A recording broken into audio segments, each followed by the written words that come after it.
Hello guys, तो मैं explain कर रही हूँ मूवी एवेंजर्स इन्फिनिटी वॉर। अगर आपने ये वीडियो देखने से पहले इसका फर्स्ट पार्ट नहीं देखा तो आप पहले उसे जाके देख लें, नहीं तो आपको ये बिल्कुल भी समझ नहीं आएगा। अब यह मुसीबत हमारे सर पर आ चुकी है। अब इस स्पेसशिप के बारे में स्पाइडरमैन को भी पता चल जाता है। वो भी वहाँ उस शिप को देखते हुए अपनी स्कूल बस से निकलकर वहाँ से भाग जाता है और शिप के पीछे लग जाता है। और तभी हम देखते हैं कि उस शिप से निकलकर दो लोग आते हैं, जिनमें से एक का नाम होता है इबोने और एक का नाम होता है ऑब्सीडियन। इबोने के पास टेलीकिनेटिक पावर होती है, जो कि किसी भी चीज को बगैर टच किए एक जगह से दूसरी जगह उठा सकती है और फेंक सकती है। और जो ऑब्सीडियन होता है उसके अंदर बहुत सारी सुपर ह्यूमन पावर्स होती हैं। अब क्योंकि उन्होंने टाइम स्टोन को प्रोटेक्ट करना था, इसलिए उन लोगों के बीच यहाँ पर फाइट होती है। अब यहाँ पर बहुत इंटरेस्टिंग सीन हम देख पाते हैं। तब टोनी स्टार्क अपना आयरन मैन मार्क 50 प्रेस करते हैं और पूरी तरह से न्यून पार्टिकल्स के सूप में कन्वर्ट होते हुए दिखाया जाता है और वो एक ही बार में इबोने की तरफ से किए गए वार को रोक लेता है। अब यहाँ पर भी उनकी फाइट के बहुत अच्छे सीन्स हमें देखने को मिलते हैं। अब क्योंकि इबोने पावरफुल था, उसके पास टेलीकिनेटिक पावर थी, इसलिए वह अपने काम को करने में कामयाब होता रहता है। इसके बाद वह टाइम स्टोन निकालने के लिए डॉक्टर स्ट्रेंज के पास पहुंच जाता है। क्योंकि अब टाइम स्टोन को डॉक्टर स्ट्रेंज के अलावा कोई नहीं निकाल सकता था, तो वह डॉक्टर स्ट्रेंज को अपने साथ अपने स्पेसशिप में ले जाता है।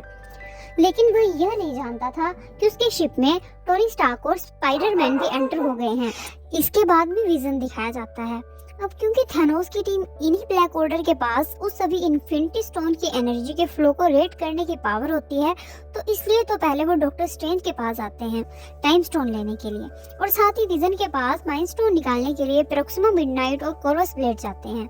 अब ये यहाँ पर हमें दिखाया जाता है कि प्रोक्सिमा मिडनाइट और कोर्वस ब्लेड उन दोनों विजन और वांडा से काफी ज्यादा पावरफुल होते हैं। अब यहाँ कोर्वस ब्लेड के पास एक ऐसा ब्लेड होता है जो किसी भी इंसान की बॉडी में घुस सकता है और उसे काफी जख्मी कर सकता है, तो उसी ब्लेड का इस्तेमाल करते हुए वो विजन को इंजर्ड कर देता है, जिसकी वजह से वांडा फाइट में अब अकेले रह जाती है। इसलिए वो दोनों वांडा पर भारी पड़ने लगते हैं।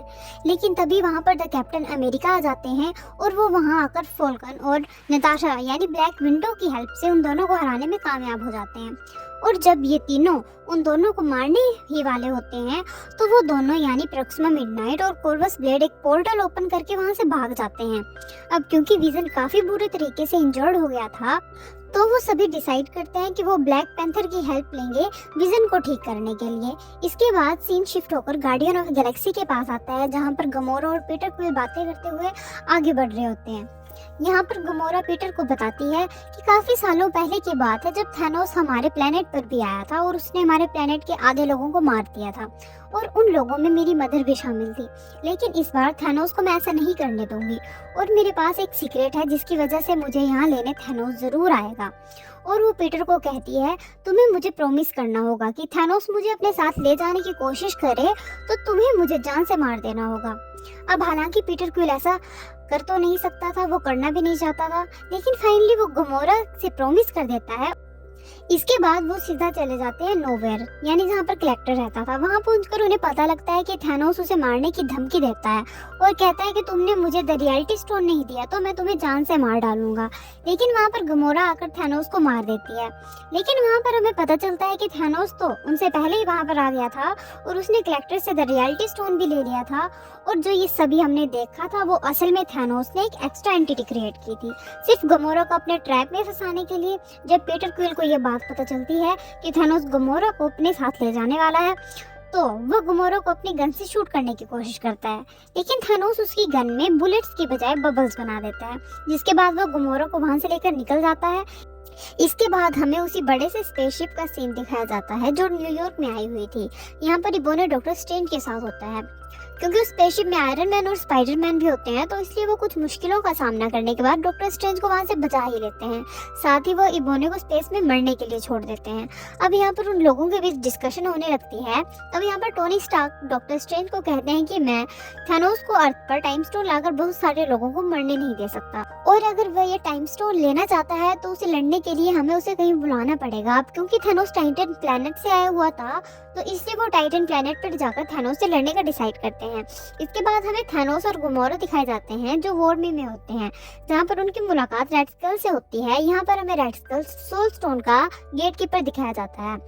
यहाँ पर थैनोस रेड स्कल से पूछता है कि सोल स्टोन को कैसे हासिल किया जाता है। तब रेड स्कल थैनोस को बताता है कि उस सोल स्टोन सारे स्टोन में से सबसे पावरफुल स्टोन है, लेकिन इस स्टोन को हासिल करने के लिए हमें किसी को सैक्रिफाइस करना पड़ता है। क्योंकि वो एक सोल स्टोन है इसलिए सोल के बदले में सोल, यानी सोल स्टोन को हासिल करने के लिए एक जान की कुर्बानी। यहाँ पर थैनोस अपनी बेटी गमोरा को सैक्रिफाइस कर देता है और यहाँ पर अब उसके पास चौथा स्टोन यानी सोल स्टोन भी आ जाता है। इसके बाद हमें थोर, ग्रूट और रॉकेट दिखाए जाते हैं जो कि एक ऐसे एरिया में पहुंचते हैं जहाँ पे छोटे लोग यानी बोने लोग रहते हैं, क्योंकि बोने ही तो सबसे अच्छे वेपन्स बना सकते हैं। यहाँ पर हम ये जान पाते हैं कि जब बोनो ने थोर का हथौड़ा बनाया था तो थैनोस ने उस जगह की सारी भट्टियों को भी डिस्ट्रॉय कर दिया था और साथ ही उन बोनों में से केवल एक ही को वहाँ पे जिंदा छोड़ दिया था। जब थोर को ये बात पता चलती है तो थोर उस बोने को हेल्प करने के लिए कहता है, जिस पर वो बोनो कहता है कि सॉरी मैं तुम्हारी हेल्प नहीं कर सकता, क्योंकि अगर थैनोस को पता लग गया तो वो मुझे और इस पूरे प्लेनेट को डिस्ट्रॉय कर देगा। लेकिन जब थोर उसे ये कहता है कि अगर मुझे मेरा हैमर मिल गया तो मैं थैनोस को भी हरा सकता हूँ, तो ये बात सुनकर वो बोनो थोर का हैमर बनाने के लिए हाँ कर देता है। इसलिए अब वे नए वेपन को बनाने के लिए तैयारी करने लगते हैं। तो यहाँ पर उन्हें पता चलता है कि हैमर बनाने के लिए जो मेटल उन्हें चाहिए, उस मेटल को पिघलाने के लिए जिस एनर्जी की जरूरत है वो केवल सूरज से मिलेगी। लेकिन सूरज की पावर इतनी तेज है, अगर उसे डायरेक्ट उस मेटल पर लगाया जाए तो पूरा का पूरा मेटल ही डिस्ट्रॉय हो जाएगा। तो बीच में एक फिल्टर लगाना बहुत ही जरूरी है। लेकिन जब वो उस फिल्टर को यूज कर रहे होते हैं तो वो एकदम से बीच में से टूट जाता है। लेकिन यहाँ पर थोर उस बोने को कहता है कि अब इसके बीच फिल्टर में मैं बनूंगा, तुम बस अपना काम जारी करो। ये काफी अच्छा सीन होता है कि जब थोर उस एनर्जी सोर्स के बीच एज अ फिल्टर खड़ा हुआ होता है सिर्फ और सिर्फ अपने वेपन हथौड़े को हासिल करने के लिए, और फाइनली वो अपने उस वेपन को हासिल कर ही लेता है। जब वो वेपन तैयार हो जाता है तो पता चलता है कि उसमें लगाने के लिए हैंडल तो है ही नहीं। तब वहाँ ग्रूट आता है और वो अपने एक हाथ हैंडल के अंदर फिट कर लेता है और तब जाकर फाइनली एक जबरदस्त हथियार तैयार हो जाता है। ये वाला वेपन थोर के पिछले वेपन से काफी पावरफुल और अपडेटेड था। आज सीन शिफ्ट होकर टोनी स्टार्क, स्पाइडरमैन और डॉक्टर स्ट्रेंज के पास आता है, जो कि तीनों टाइटन प्लेनेट पर आ चुके थे। अब क्योंकि यहाँ नेब्यूला ने मैंटिस को मैसेज किया होता है कि हमें टाइटन प्लेनेट पर तुम्हारी जरूरत है, तो इसलिए पीटर, क्विल, मैंटिस और ड्रैक्स वहाँ पर पहुंच जाते हैं। अब यहाँ पर हमें पता चलता है कि डॉक्टर स्ट्रेंज थैनोस के आने से पहले फ्यूचर देखने लगता है और वो देखता है कि कितनी पॉसिबिलिटी है कि हम थैनोस से जीत सकते हैं। वो देखते हैं कि सिर्फ एक पॉसिबिलिटी है जिसमें कि वो थैनोस से जीत सकते हैं। तो ठीक उसी टाइम पर हम वहाँ पर थैनोस को देखते हैं जो टाइटन प्लेनेट पर डॉक्टर स्ट्रेंज से टाइम स्टोन लेने पहुंच गया था। इसके बाद हमें captain America, vision, Bruce banner और वांडा दिखाई देते हैं, जो कि विजन के साथ वकांडा पहुंच जाते हैं, जिन्हें लीड करने वाली ब्लैक पैंथर था। वहां पर हमें पता चलता है कि वो सब माइंड स्टोन को डिस्ट्रॉय करने के लिए वहां पर आए हुए हैं। और तभी वहां पर शूरी, जो ब्लैक पैंथर की सिस्टर होती है, सबसे कहती है कि मैं माइंड स्टोन विजन से अलग तो कर सकती हूँ, लेकिन मुझे ऐसा करने के लिए थोड़ा टाइम चाहिए। तब वो लोग कहते हैं कि ठीक है, हम यहाँ पर आने वाली बाकी ब्लैक ऑर्डर टीम से मुकाबला करेंगे, तब तक तुम विजन से माइंड स्टोन को निकालने की कोशिश करो। और तभी हम जान पाते हैं कि थैनोस की पूरी ब्लैक ऑर्डर टीम विजन से माइंड स्टोन हासिल करने के लिए वहां पर पहुंच जाती है, जिन्हें लीड कर रहे थे प्रोक्सिमा मिडनाइट और कॉर्वस ब्रेल। इनके प्रेजेंस को देखते हुए सभी एवेंजर्स को ये लगने लगता है कि उनका पलड़ा भारी है, लेकिन वहाँ ब्लैक पैंथर बहुत ही बड़ा डोम बना देता है, जिसकी वजह से उनके ऊपर प्रोटेक्शन का एक सर्कल बन जाता है। लेकिन जब उन्हें ये पता चलता है कि ब्लैक ऑर्डर की टीम की तादाद काफी ज्यादा है और वह किसी भी टाइम पीछे के दरवाजे से आकर विजन पर हमला कर सकते हैं, तो वो डिसाइड करते हैं कि वो सामने के दरवाजे को थोड़ा सा खोल देंगे, जिससे कि पूरी ब्लैक ऑर्डर टीम उनके सामने आएगी, जिससे हम उन्हें लड़ाई करने में बिजी रखेंगे और तब तक शूरी विजन से माइंड स्टोन को निकाल देगी। इसके बाद सामने का दरवाजा खोल दिया जाता है, जहां पर पूरी ब्लैक ऑर्डर टीम उनसे लड़ाई लड़ने लगती है। और यहाँ पर हम ये जान पाते हैं कि हल्क अपने असली रूप में आना ही नहीं चाहता, क्योंकि ब्रूस बैनर हल्क के रूप में तभी आता है जब उसे किससे लड़ाई करनी पड़ती है, वरना मोस्टली वो ब्रूस बैनर के रूप में ही रहता है। इसके अलावा यह भी कहा जाता है कि अब वो थैनोस से बहुत ज्यादा डरने लगा था और ये वजह भी थी जिसकी वजह से वो हल्क नहीं बन रहा था। वो ऐसे इस लड़ाई में शामिल हो जाता है। यहाँ पर हमें इस मूवी की सबसे बड़ी फाइट दिखाई जाती है, जो कि एवेंजर्स और ब्लैक ऑर्डर के बीच चल रही थी, और ये पूरी फाइट सच में बहुत ही कमाल की है। और फाइनली उस टीम के कमांडर मर जाते हैं। साथ ही एवेंजर्स विलन को भी लड़ाई में शामिल कर लेते हैं। तभी यहाँ पर थोर की भी एंट्री हो जाती है। जब उसकी एंट्री होती है तो वो जोर से चिल्लाता है, कहाँ है थैनोस। ये सुनकर ब्लैक ऑर्डर की पूरी टीम डर जाती है। यहाँ पर थोर भी उन सबको मारते हुए आगे बढ़ जाता है। इसके बाद हम थैनोस को देखते हैं, जो गार्डियन ऑफ गैलेक्सी की टीम आयरन मैन, स्पाइडरमैन और डॉक्टर स्ट्रेंज से लड़ रहा होता है। अब वो थैनोस को काबू करने की बहुत कोशिश करते हैं, पर थैनोस तो इतना ज्यादा पावरफुल होता है कि वो सभी को मारना शुरू कर देता है। वो किसी को भी अपने आगे टिकने नहीं दे रहा था। लेकिन इस फाइट के बीच एक टाइम ऐसा भी आता है जब पूरी टीम थैनोस को पकड़ ही लेती है और स्पाइडरमैन उसके हाथ से गोल्ड आर्मर निकालने की कोशिश करता है। लेकिन यहाँ पर पीटर क्विल एक काफी बड़ी गलती कर देता है। वो थैनोस के पास आकर उसे पूछता है कि तुमने गमोरा का क्या किया, और वो थैनोस के मुंह पर गन से पंच मारना शुरू कर देता है।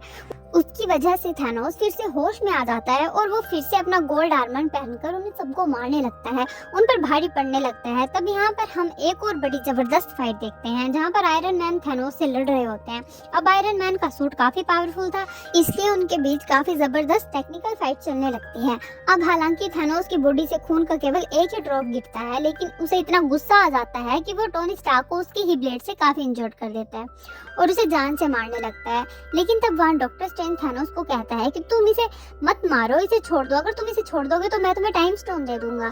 लेकिन यहाँ पर टोनी स्टार्क डॉक्टर स्ट्रेंज को ऐसा करने के लिए मना करता है। पर यहाँ पर टोनी स्टार्क की जान बचाने के लिए डॉक्टर स्ट्रेंज को ये सैक्रिफाइस करना ही पड़ता है। वो अपना टाइम स्टोन थैनोस को दे देता है। जैसे ही थैनोस को 5वां स्टोन मिल जाता है, वो खुशी से दहाड़ने लगता है। इसके बाद वो स्पेस स्टोन को यूज करते हुए वहां से निकल जाता है और सीधा अर्थ पर वकांडा में पहुंच जाता है, जहाँ पहले से ब्लैक ऑर्डर और एवेंजर्स के बीच फाइट चल रही थी। उधर विजन और वकांडा के बीच डिस्कशन चल रही होती है। यहाँ विजन कहता है कि अगर यहाँ पर थैनोस आकर मुझे ये माइंड स्टोन निकाल ले तब भी मेरी जान चली जाएगी। अगर तुम ये स्टोन निकाल दोगी तो भी मैं मर जाऊंगा। क्यों ना तुम भी मुझे आजादी दे दो, इस माइंड स्टोन को डिस्ट्रॉय कर दो, जिससे थैनोस जो करना चाह रहा है उसमें नाकामयाब हो जाएगा।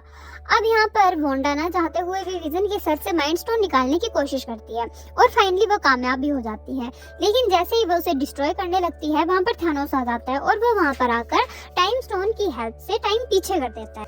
यानी उस टाइम जब विजन के सर पर स्टोन लगा था और वह विजन के सर से माइंड स्टोन ले लेता है और उसे अपने गोल्ड आर्मर में पहन लेता है। अब यहाँ थैनोस सारे स्टोन ले चुका था। तभी वहाँ पर थोर आ जाता है और वो अपने हैमर को थैनोस पर दे मारता है।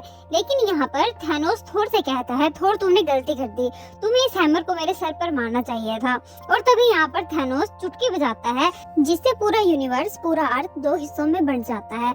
अब सीन शिफ्ट होकर सोल वर्ल्ड में आता है, जहाँ पर थैनोस खुद को बिल्कुल अकेला पाता है और उसके सामने छोटी सी गमोरा होती है, यानी जब वो छोटी सी थी। और यहाँ पर वो अपने फादर थैनोस से पूछती है कि डैडी डू इट, जिस पर थैनोस कहता है यस। फिर छोटी गमोरा कहती है कि आपने क्या खोया, जिस पर थैनोस कहता है कि सब कुछ। इस फाइट में उसने इन्फिनिटी स्टोन को हासिल करने के लिए अपना सब कुछ खो दिया, क्योंकि वो गमोरा से बहुत प्यार करता था। लेकिन अब वो उसकी लाइफ में नहीं थी। उसके बाद थैनोस वापस से रियल वर्ल्ड में आ जाता है, जहाँ पर उसके सामने थोर और बाकी एवेंजर्स होते हैं, क्योंकि अब उसके पास सारे स्टोन्स थे। इसलिए वह स्पेस स्टोन की मदद से खुद को टेलीपोर्ट करके कहीं और चला जाता है। बचता है तो सिर्फ राख। पूरी दुनिया, यूनिवर्स, अर्थ में से आधी पॉपुलेशन खत्म होने लगती है। हर कोई वहां से राख बनकर गायब होता जा रहा था। इसके बाद हम थैनोस को देखते हैं, जो एक हट में था, जो काफी खुश था कि फाइनली वो अपने मिशन में सक्सेसफुल हो गया है। उसने पूरी दुनिया की आधी पॉपुलेशन को खत्म कर दिया था। इसके बाद हम मारिया हिल और निक को देखते हैं, जो कि एक गाड़ी में से कहीं जा रहे थे। तब वो भी वहां से गायब होना शुरू हो जाते हैं। यहाँ निक अपनी पॉकेट से एक डिवाइस निकालता है और वो किसी को मैसेज करता है, और जब उसके गायब होने के बाद हमें वो डिवाइस दिखाई देती है, जिसे हमें पता चलता है कि उसने ये मैसेज कैप्टन मार्वल को भेजा है। इसी के साथ ये मूवी यहीं पर एंड हो जाती है। Thanks for watching. अगर आपको ये वीडियो एक्सप्लेनेशन पसंद आई हो तो आप वीडियो को लाइक कर दें और चैनल को सब्सक्राइब कर दें। Thank you.